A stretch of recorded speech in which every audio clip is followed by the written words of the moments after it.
Okay guys, so in order to start your Part 107 drone pilot certification, I would recommend starting at the FAA official website, the Federal Aviation Administration website. I'm talking about Americans, of course. And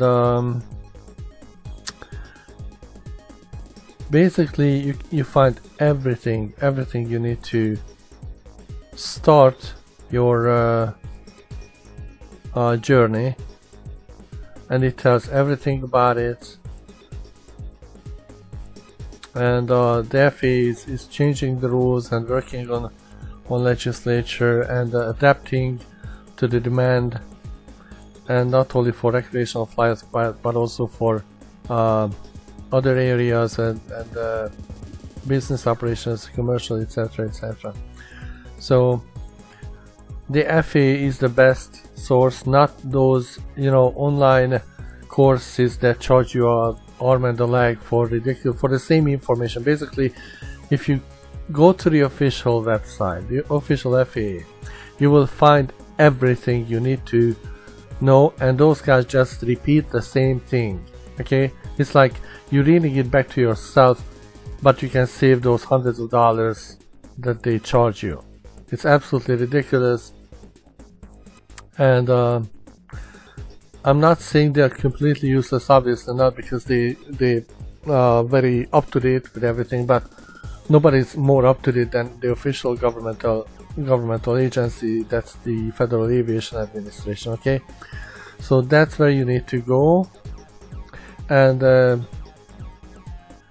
basically it gives you all the information about the necessary app that you need to download and use on your smartphone, and how you obtain your license, and everything and you need to know. Okay. And these numbers are interesting. So these are the number of registered drones. Then try to imagine how many are out there that are not registered. Okay, so commercial drones registered, because you either register your drone as recreational or commercial. I registered mine as commercial from the get-go because I was thinking in the future that I want to use my drone for photography and videography on a commercial level. Remote pilot certified. Check out this number. It's unbelievable, unbelievable. So over 300,000 people already passed the remote pilot certification. And so basically this is becoming mainstream, and soon it's gonna be like having a driver's license or something. And the trust certification, because now trust previously was a volunteer information program, now it's mandatory as of June, I believe, 2021. So yeah, at that time they made it due to the number of drones flying. I guess they wanted to educate the public and make it mandatory.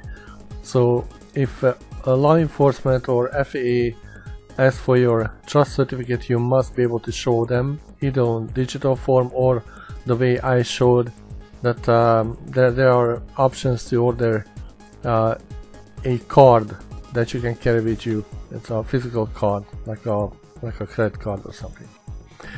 So these numbers are absolutely amazing, and mine is one of these. Now if you only use for recreational, then you can have multiple drones under one registration number. However, if you use it commercially, then you must register each and every of your drones separately. It's one of those rules. So this is where you need to go, guys. Don't waste energy with anything else. I mean, first of all, take your time, don't rush it. I made the mistake of rushing it, so that's why I struggled with it, but it's not something you need to struggle with. And basically there's a part here. Let's start talking about how to get your certification, learn the rules, obviously, and learn about waivers when you, for example, creating a video from a moving vehicle. Obviously, then you need to ask for a waiver for commercial purposes, for example, and learn about all the rules. You need to be at least 16 years of age in order to get the commercial license, pass the certification. Read, write, speak and understand English, and be in a physical and mental condition to safely fly AUAS, unmanned aerial aircraft system. Unmanned aircraft system. Sometimes I call them unarmed because I play too many, you know, Call of Duty unarmed. No, it's unmanned aircraft system. So they provide you with the knowledge and study materials. You need to get your FAA tracking number. After you studied all the material, you want to reserve your place in a testing site, and for that you need to register for a tracking number, schedule an appointment, and get your take the test. Let's assume you manage. Register your drone with the FAA. Now it says $5 for 3 years. When you don't have to, you're not required to register if your drone is under 0.55 pounds, that is under 250 grams. However, if you add lights or landing gear or other accessories to your drone and it passes the 250 gram weight limit, then you must register. I would recommend registering it. Just register your drone if you intend to fly regularly. You become official, and it's everybody has a feeling like it's like a big brother even watching you even more and more and more. But let's face it, with rights come responsibility. Okay, you're gonna have the right to fly your drone under the rules, but be a responsible drone operator, okay? Because you can jeopardize lives, you can cause physical injuries and you know, damage to property, etc., etc., if you're an idiot, okay? That's the bottom line. It's like driving your car or a motorcycle. You can pull some Ghost Rider nonsense and kill somebody, including yourself, on the road, or be a responsible rider or driver, okay?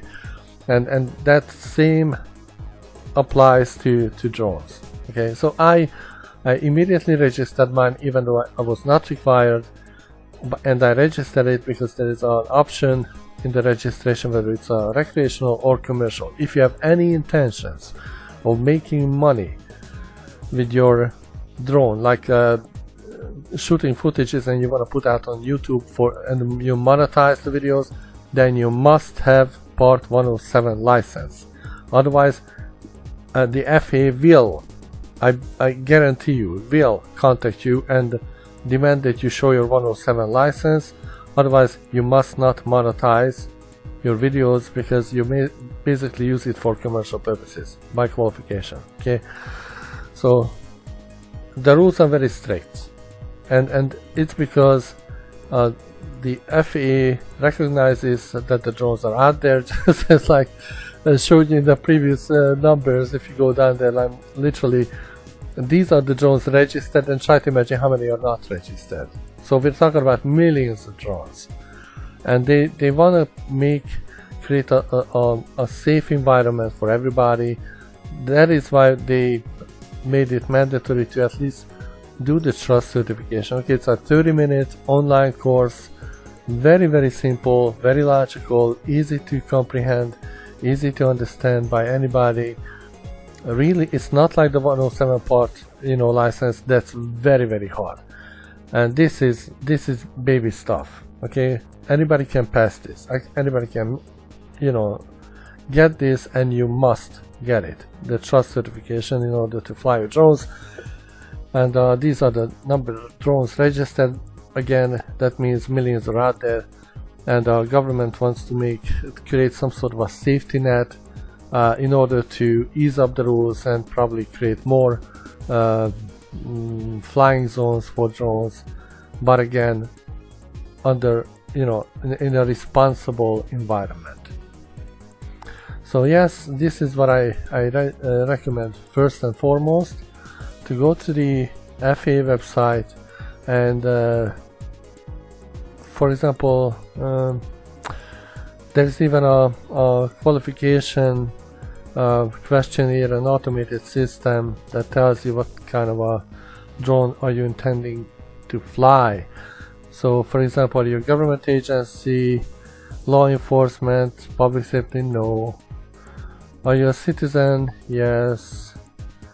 Or resident alien. So it also goes for green card holders. You don't need to be a citizen. Are you flying for business, commercial enterprise, or non-for-profit work?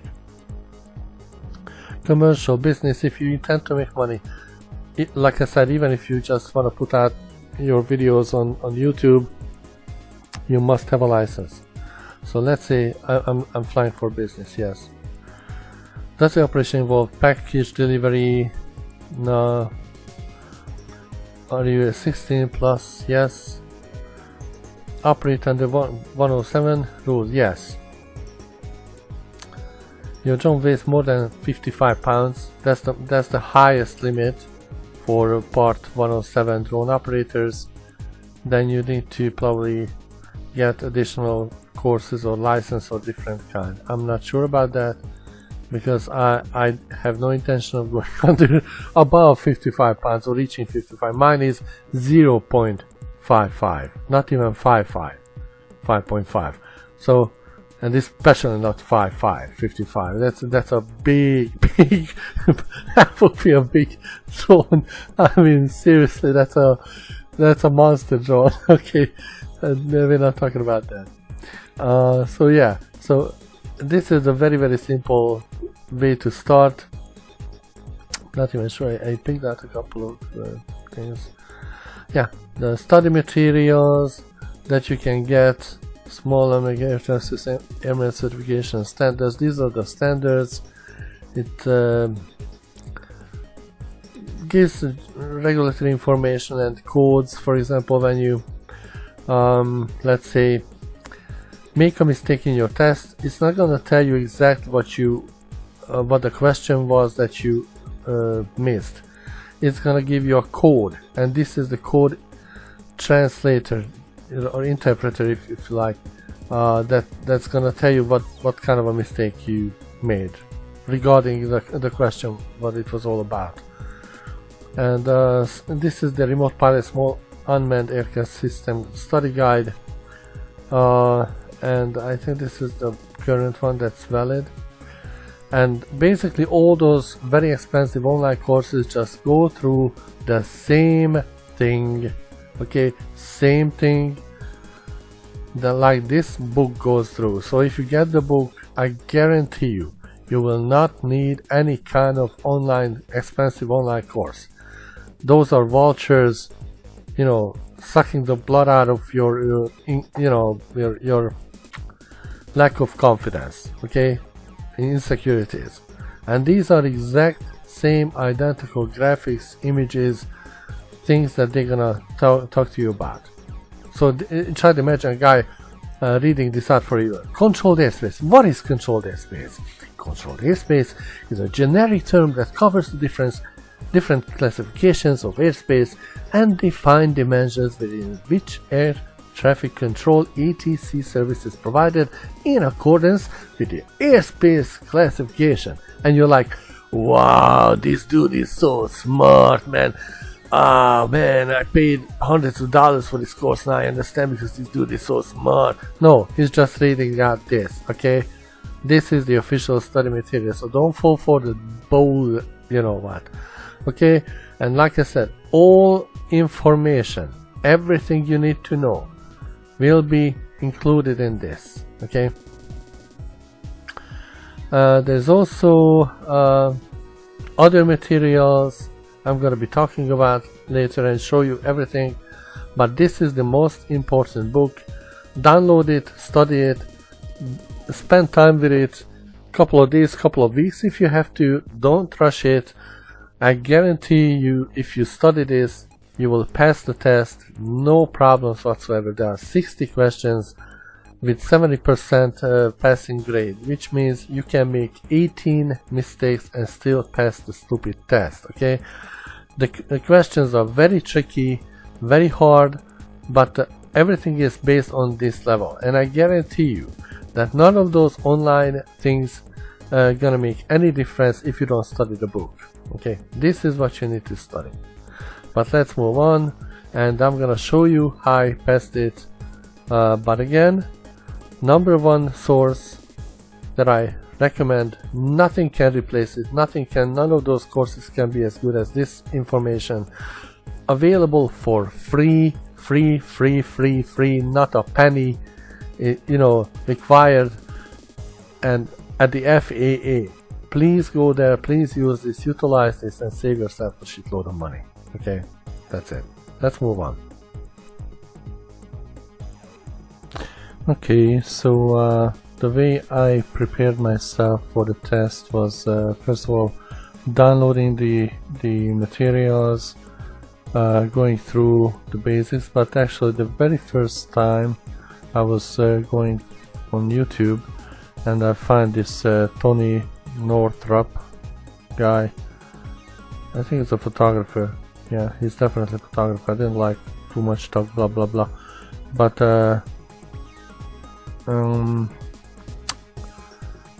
he unfortunately, this is very outdated. But what he talks about is good information. He explains a lot of things. Not exactly my style, but I went to his website. Also, you know, a lot of commercial stuff. They're trying to sell you all sorts of online courses and blah blah blah. They're a little bit pushy. But his website contains a lot of useful information that you need to memorize. Not all of the information, not all the numbers are included, but many. Like I said, it's outdated, but nonetheless useful. And this is where the first thing I found. And yes, this is how I went to get my number, for example, and application started and all that. I also found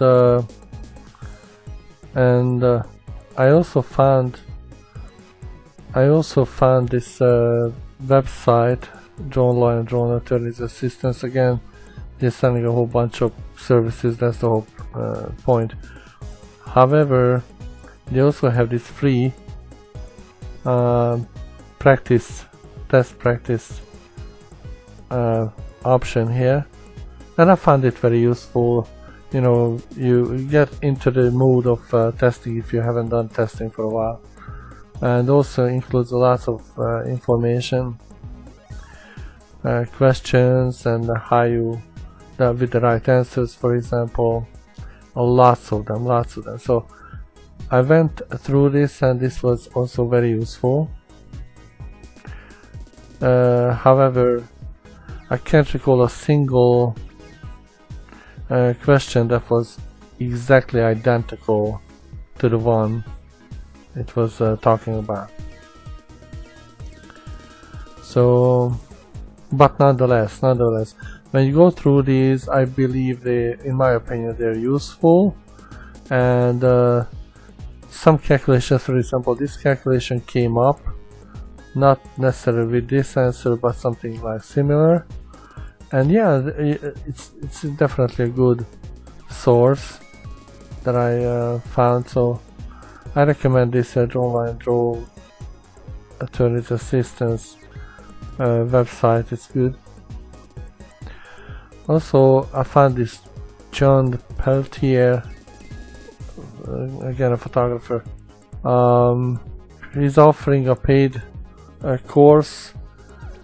I'm not into paid courses. I think they're ridiculously overpriced, and based on what I've heard and what I've seen, again, you don't know the actual questions that are going to come up during the exam, the actual exam when you're going to be sitting in a booth. And in my experience, I can't really recall any questions that was identical with the ones these websites offer. These are samples basically. Yes, actual, factual, but they're practice tests, like it states, you see. And this one also contains a lot of useful information, how to figure out the position, for example, or the landing position. They may ask how you verify where the airplane is. And yes, these are all very good points and useful information that are found and used. Now this was the one and only I actually decided to pay for. So prime practice test, only $15. Was it worth it? I don't know. I felt the need to boost my confidence, I guess. That's a nice way of saying it. And I decided it's $15. But do I have regret about it? I don't know. Could I have done it without it? Yes. So yeah. So this was the prime practice test. This was the free. I tried the free as well, but it's a lot more questions, a lot more charts, and provides you with 2 months access. So I mean it's not an unreasonable price for $15. I wish the other courses offered $15, but this is not a course. This is just testing, so you understand. And this was the only one I paid for. But honestly, looking back, I could have done it without this as well. So yeah, these are the ones that I started with. Okay, so after I went through the photographer Tony Guy's website and information and the other most basic info websites, I found out that they added a whole bunch of additional material to the study guides and study test questions basically. So how I was very panicked, and I downloaded this study guide then and just tried to go through it. So I highly recommend to get this. This is called the Remote Pilot Small Unmanned Aircraft System Study Guide. It's available for free. No need to again pay hundreds of dollars for all sorts of online courses, because this is the ultimate course. This is what you have to go through and study this. Unfortunately, I didn't have time to study, but that was a major mistake on my part. Again, I only found out after I already registered for the test within 24 hours, so I stayed up all night. I fell asleep actually like 2 times, and you know, woke up and continued going through just as fast as I can, because there's a lot of information here and it's very hard to memorize all that. Pretty much impossible if you ask me. So I just set my mind into this panic crash course you know, comprehension mode. For example, the METAR report is very easy to read, but I didn't get METAR in my questions in my exam. METAR is much more logical and simple. This is where I got one of them, the TAF, and there was another one very complex and I had no idea whatsoever. This also explains a lot of logical things, but you have to suck up a lot of information. If you're not familiar with these things, like you've never been a pilot or studied any kind of piloting, then you're gonna have a lot of information, like an avalanche of information. Now if you take your time and really just go through it for a couple of weeks, and take your time, really just go back and forth until it becomes second nature and very familiar. Then you're gonna have a very easy time taking the test. But I completely disagree with people who say that the test was easy. It's anything but easy. It's not something you just suck out of your thumb, okay? You must learn this. Like, here's the Morse code, for example, in radio, it talks about radio communication. There are questions about radio communication in the test, and this is just one example. You must learn how do pilots communicate with the tower, and the reason why they use these kind of names and terms to make sure that the tower understands everything. So it's not A, B, C, D, but Alpha, Bravo, Charlie, Delta, Echo, Foxtrot, Golf, Hotel, India, Juliet, Kilo, Lima, Mike, November, Oscar, Papa, Quebec, Romeo, Sierra, Tango, Uniform, Victor, Whiskey, X-Ray, Yankee, Zulu. And also the numbers are very important. Not one, but 1, 2, 3, not 3, but 3, 4. So 4, 4, 5, 6, 7, 8, 9, 0. So you have to memorize all that. Now since I'm an amateur radio operator, I'm also a ham radio operator extra class. I'm familiar with all these already. But if you never came across radio communication, then you definitely must get yourself familiar with this section as well. And a lot of information about communication and traffic. Also weather. There were lots of weather questions, lots of safety questions. Some of them are very easy to understand, others are very complex. Scanning, vision, flight, how you scan the air for planes or anything visible that can be a hazard is definitely part of the questions. Also this aeronautical decision making and judgment, lots of questions in the exam, at least 3, maybe more. So yeah, they definitely come up. And how you describe, for example, this or that action by someone in the team, and you have to identify it, and how you create a proper decision making, who's involved, etc, etc. Lots of interesting stuff actually. Stress management, use of resources, workload management, all these come up in the tests.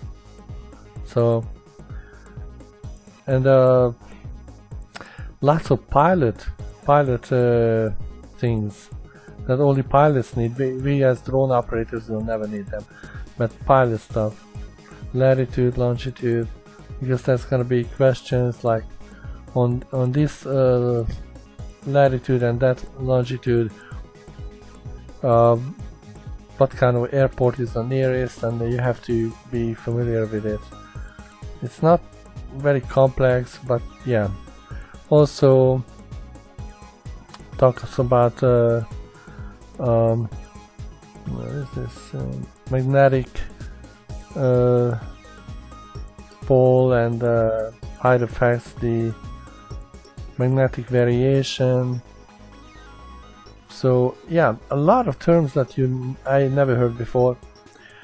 And like I said, my problem was that I didn't take the time to actually properly study this, because I was in a hurry, and that was a mistake. If I would had given the chance, I would definitely take my time, study much longer than just overnight, and to be fully prepared and comfortable.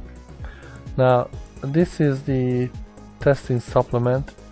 This was the book reference they gave us during the test, and basically there were questions on the monitor and your display in the computer, and you had this as a reference guide that you had to go through. And yes, like I said, lots of piloting questions that had nothing to do with drones, and you had to, answer them. And I had difficulties sometimes. I had no idea what they was talking about. So yeah.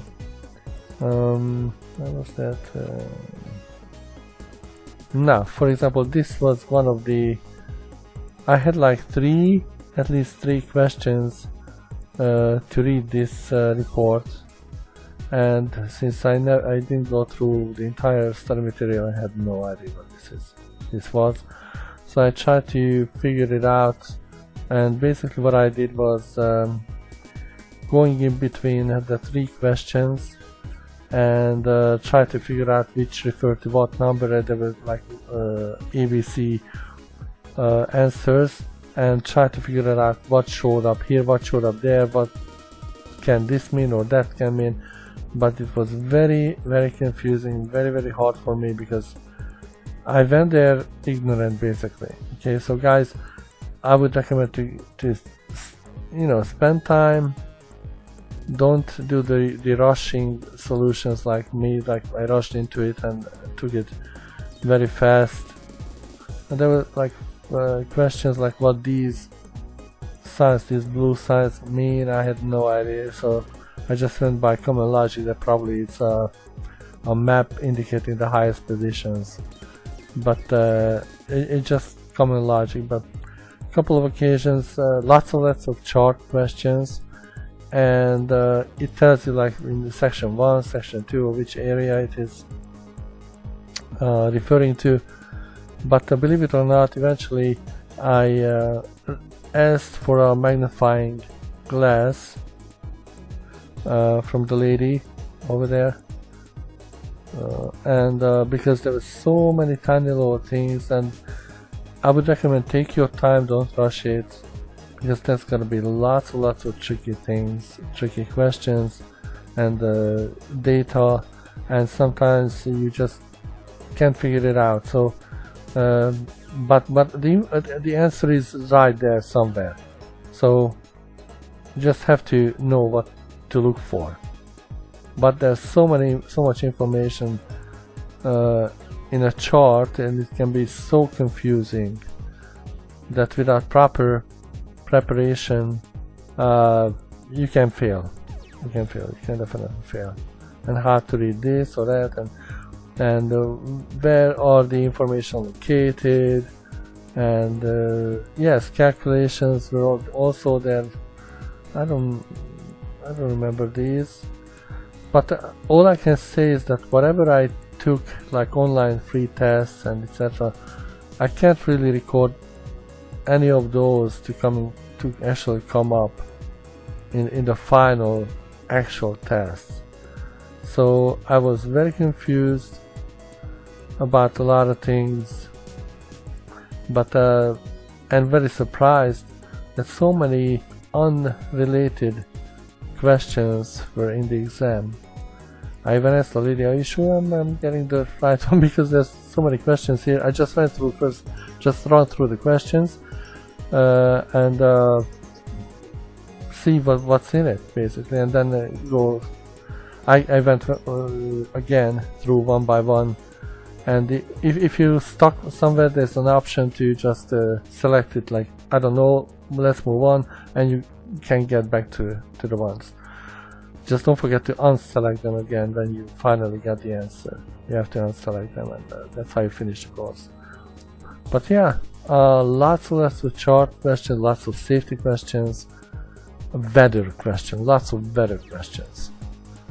The various air movements, also about chord line, this type of information. Again, since drones are rotating wing, and this is fixed wing, this entire thing, and information relates to actual planes, nothing to do with drones, but they make you study them, and they do calculations again. So yeah, I'm not exactly entirely sure why they made it so difficult, and but they say basically that you grow some appreciation for the airspace and for piloting, and you may even, you know, decide to enhance your studies and get a pilot license for a small aircraft of various various types. But for me, since again, unfortunately I didn't study enough, it was very, very hard. They gave us 2 hours to finish, and I had about 24 minutes left before I finished, because I was so confused. There was about 20 questions out of the 60 that I was confused about, and there was like 5 I had no clue whatsoever, never even heard of. And so I walked out and asked the lady.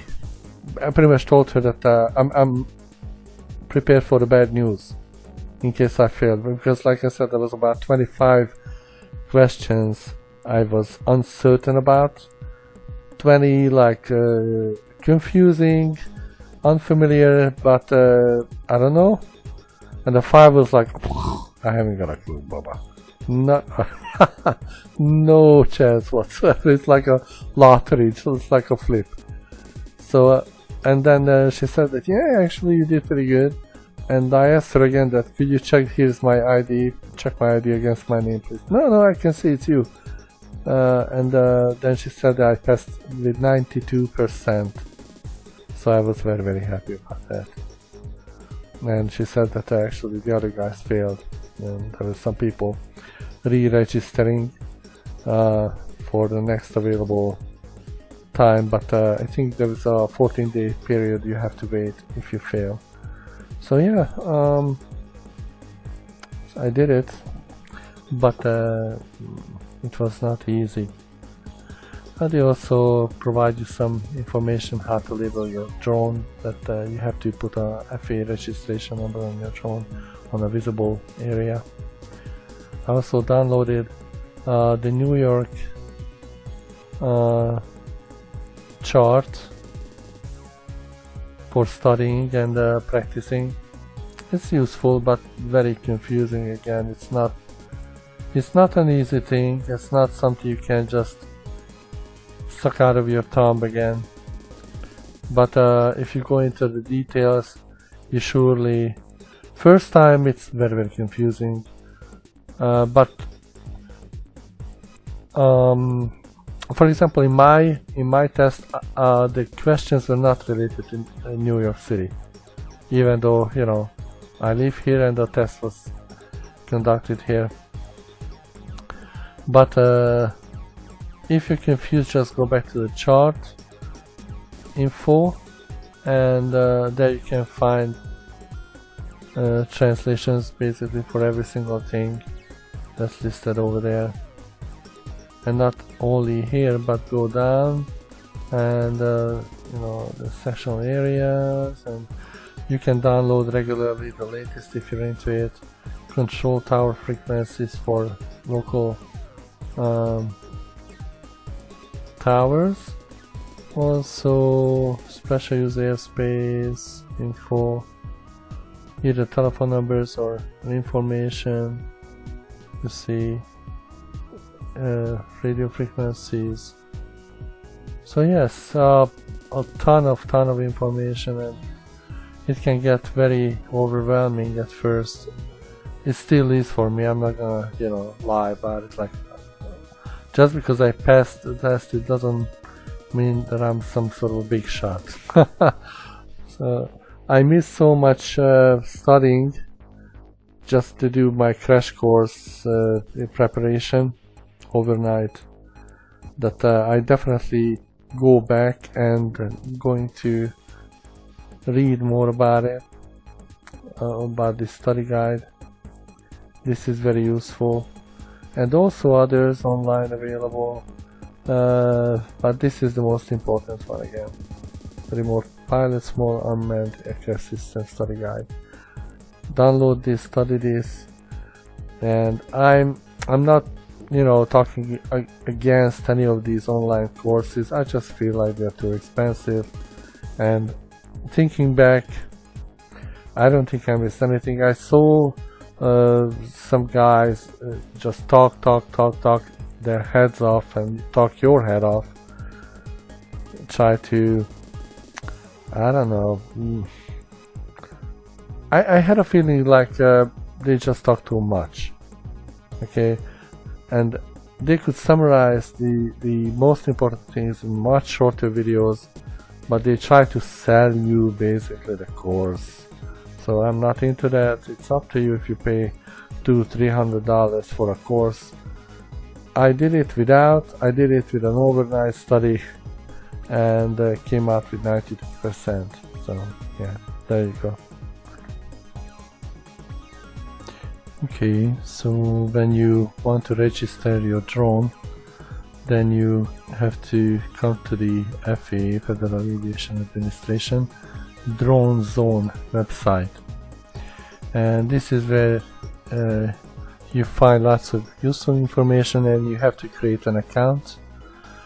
And I recommend, you know, for everyone to register your drones, and you have to, I mean, if you put anything on it, even if you have a minus 250 gram drone, but you put on lights or external accessories, landing gear or landing feet or whatever it is that you put on your drone, and you exceed that to 250 grams, or if you wish to use your drone for commercial purposes like taking photos, videos for money, that obviously requires you to get the 107 license and register your drone. Now when I registered my drone, I automatically, the first option, it gives you the option for registering as a non-commercial or commercial purpose, and I immediately registered it as a commercial purpose long before I took my 107 exam, because I was thinking forward that I had all intentions of using my drone for photography and videography purposes, and you know, you can only select one option or the other, whether you wanna use it as a recreational only or commercial. So I registered it as a commercial, and this is what it looks like. I blanked out my sensitive information, but it shows your inventory, and this is my little drone, a DJI Mini 2, and it doesn't have a remote ID because it doesn't transmit or doesn't have the transmitter at this time. It will be mandatory later on, but for now, at the time when I registered, it was not. So but it's gonna change. Anyways, you log in, and yeah, this is my registration, and with that registration number I can order stickers, very tiny stickers you can get online, and some companies even offer free, but again it comes with their own advertisement on the sticker, so I don't need that. I just ordered mine on Amazon, and you have to put the sticker on your drone, and I also put my telephone number on the other side in case it gets lost, and please call the number, thank you very much, blah blah blah. So yeah, this is the drone zone, this is what it looks like, and this is another step you have to do regardless of whether you have the 107 license or not. You can do it before, and I definitely registered my drone even though I didn't have to, because the Mini 2 is a 249 gram model, so it does not qualify for mandatory registration, but I don't mind. I didn't mind registering. So yeah, I highly recommend it to everyone. Okay guys, so basically after you feel you studied enough and want to schedule your aviation test for the drone, you have to register for an FAA tracking number, and there's an information available online how to do this, and basically it just explains what is an FTN. Please feel free to pause the video wherever you want to read it, and basically it just tells you that you have to go to this website and register for a new account with your detailed information, obviously personal information, and you must have that number before you go to or schedule a test for your drone application. Yeah, it's a lot of hassle, a lot of administrative stuff that you gotta do, but it's part of the process, unfortunately. After that, you go to this website they mentioned is IACRA website, and you're an applicant, and you have to go through the process.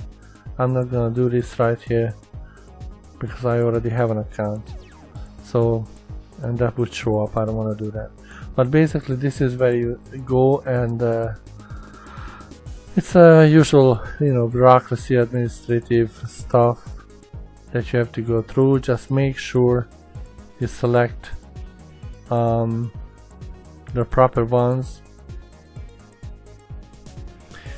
and certifying officers are not needed for drones. So certifying officers, for example, plane pilot training officers or instructors, are required for obviously various airplanes, but for drones there is no such thing. So as you go through, just be mindful of that, and you have to select the unmanned small aerial craft. It's not gonna say drone, but just read the description and select accordingly. After that, when you have your FTN, the tracking number, you can go to the PSI website and check out, first of all, the requirements, that you have the necessary authorization, and also create an account. But you can also find a test center near you, and basically just you have to select from the drop down menu again at the bottom. Yeah, the bottom feeders, unmanned aircraft general, and you have to enter your postal code, country obviously, and distance, in this case the United States for me, and it's gonna show a whole bunch of test sites within a relatively short distance. In my case I would like at least 4 or 5 of them within 10 miles, so all within a metropolitan area of New York City, available with bus or subway, so you don't really have to have a car here in my case. And yeah, and then you register a website and then create an account, and check out the available select an area, select a test site that you prefer, go through the process, and you're gonna see the available dates, and you make your payments, and make sure there's gonna be pop-up windows reminding you that please make sure that you select the proper category: unmanned aircraft general, small UAG. Okay, unmanned aircraft general, small. This is what we are for drone. Okay, and you have to have that, and you log in and create your account and pay the fee in advance. It's non-refundable once you decide to take it. So again, it's not cheap, but that's the way it is. And then you schedule your date and take it from there, and they're gonna send you a notification letter. Okay, so after finding a test site and signing up for an examination, there are various dates available, not all the time, so don't be surprised if there are several weeks or months before available times. And that was the reason actually for me to immediately sign up, because I wasn't sure when the next available date would be. And so basically I signed up 24 hours before before the date, and that was a little bit of a premature decision, but you already paid the fee and there's no time for cancellation, and they sent you out this notification letter. This is what I received from this particular location, and they're talking about, you know, mask enforcement, but in reality nobody asked me to, or us to wear a mask. Also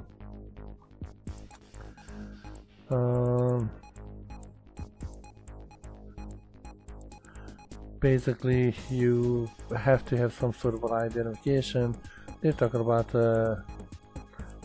basic information like obviously it's gotta be a photo ID. I had my New York State enhanced ID on me, so that shows that I'm a citizen, of course, and photo, address, date of birth, residential address, etc. So everything is there.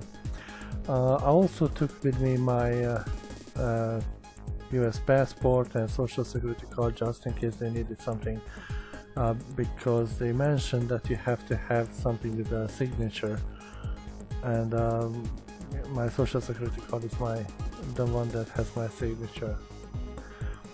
They talked about like not to bring any kind of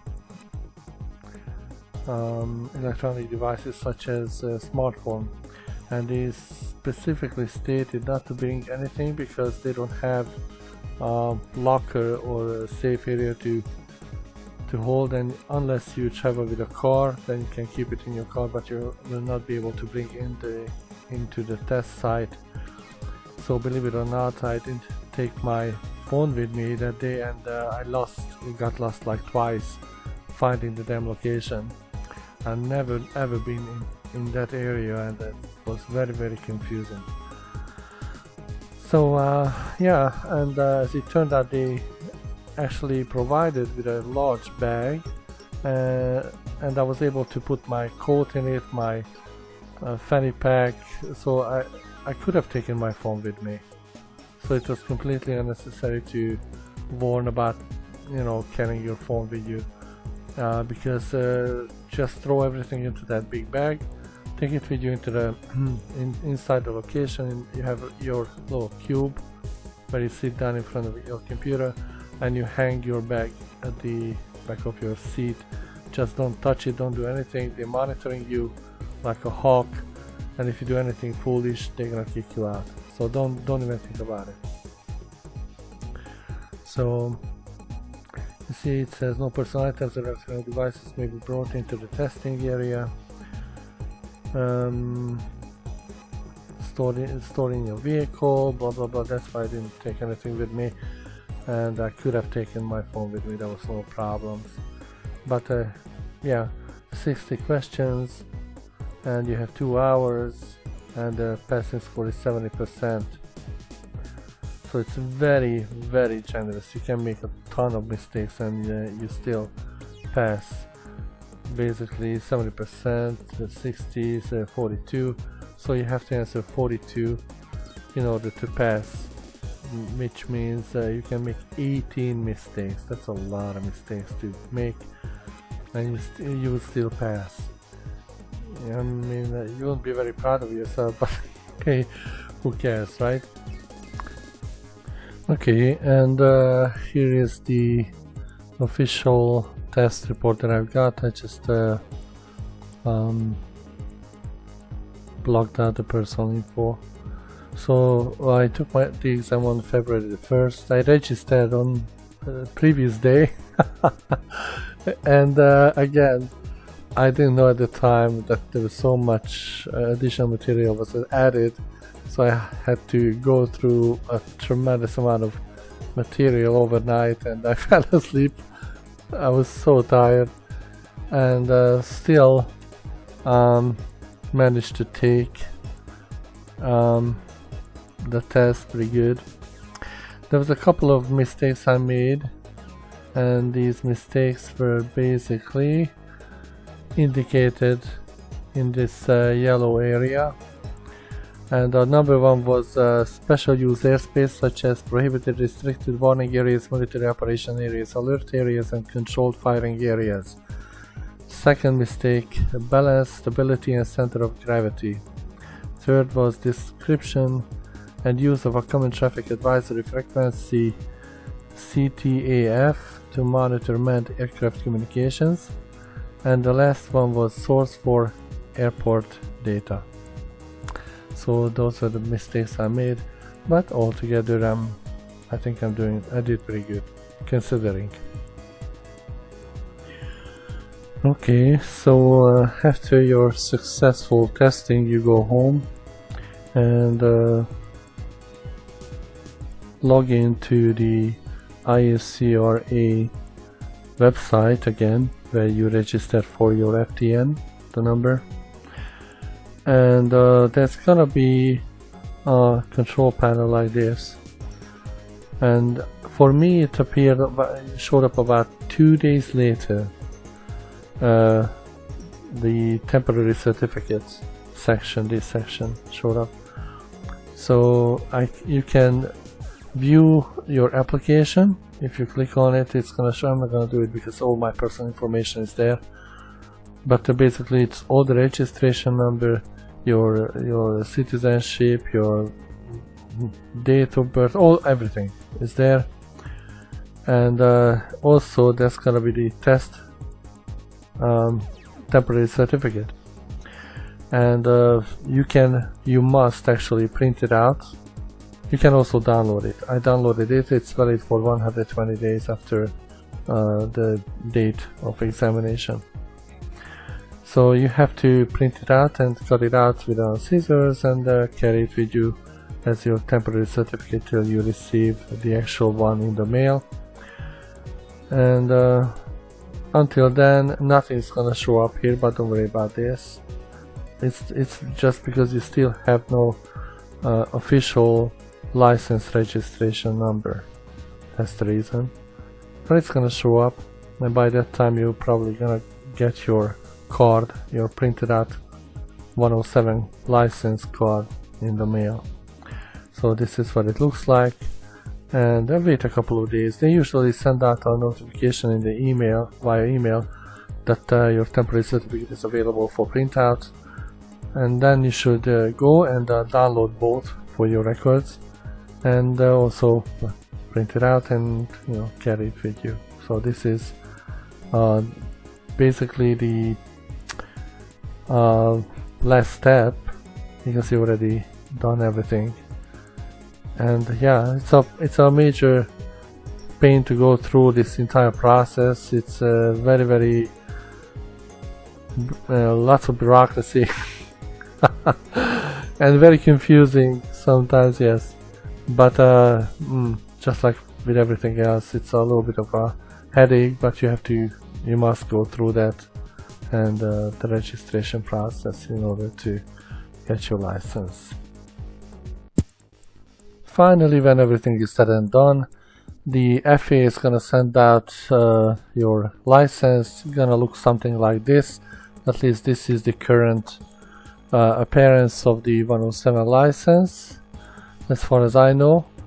And the FAA indicates 4 to 8 weeks. So they do some background check on you, whether you are a criminal or something. There's any reason why you should not have a license. It's just additional bureaucracy and painful formality, but you know, you have your temporary license and you're ready to fly, but this is gonna be your license in the end, and take care of it. You earned it, you studied for it. Always respect the rules, regulations, and don't go macho, don't be stupid, and just enjoy the hobby or enjoy the business, whatever it is you do. And yeah, that's the end of it. Thanks for watching, and Mr. G is out.